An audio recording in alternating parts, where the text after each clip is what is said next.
자리에서 물러난 조동연 전 더불어민주당 상임선대위원장이 새로운 입장을 냈습니다.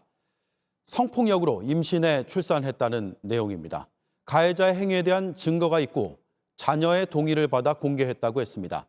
개인의 가정사를 들춰내는 건 폭력과 마찬가지라는 점도 분명히 밝혔습니다. 변호인을 통해 자세히 들어봤습니다. 김필중 기자입니다. 조동연 전 민주당 상임선대위원장이 어젯밤 입장문을 냈습니다. 조동연 교수의 경우 혼외자 문제가 불거졌는데 이제 혼외자가 부정행위나 불륜으로 인한 것은 아니고 2010년 당시 원치 않던 성폭력으로 인한 원치 않는 임신이었으나 종교적 신념 때문에 낳았다는 겁니다. 또 당시 군인 신분이라 외부에 신고할 엄두도 내지 못했다고 했습니다. 하지만 신상에 대한 공격이 심해지면서 결국 피해 사실을 공개하게 됐다고 했습니다.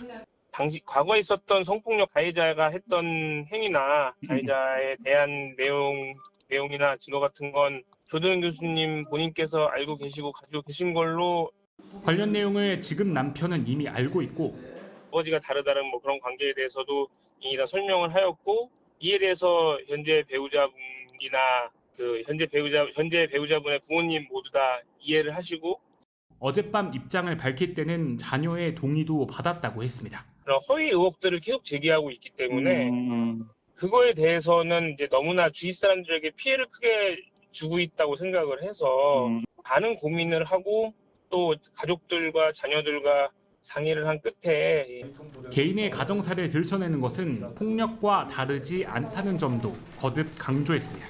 특히 한 개인 한 가정의 개인사인데 그거를 굳이 아무런 이해관계도 없고 그 당사자가 아닌 사람들이 들춰내겠다는 거는 관음증과 같은 폭력과 다를 바 없다고 생각을 합니다. 앞서 조 전 위원장은 검찰에 가로세로 연구소를 명예훼손 등 혐의로 고발했습니다. 그럼에도 연구소는 아이의 실명을 올린 영상을 아직도 공개하고 있을 뿐만 아니라 댓글 등에서 성희롱도 심각한 상황이라고 전했습니다. 조 전 위원장 측은 계속되는 온라인상 성희롱이나 명예훼손 발언들도 추가로 수집하고 있다고 덧붙였습니다. 정의당은 조 전 위원장에 대한 정치공세적 2차 가해가 시작됐다며 양당이 책임지고 추가 피해를 막아야 한다고 밝혔습니다. JTBC 김필준입니다.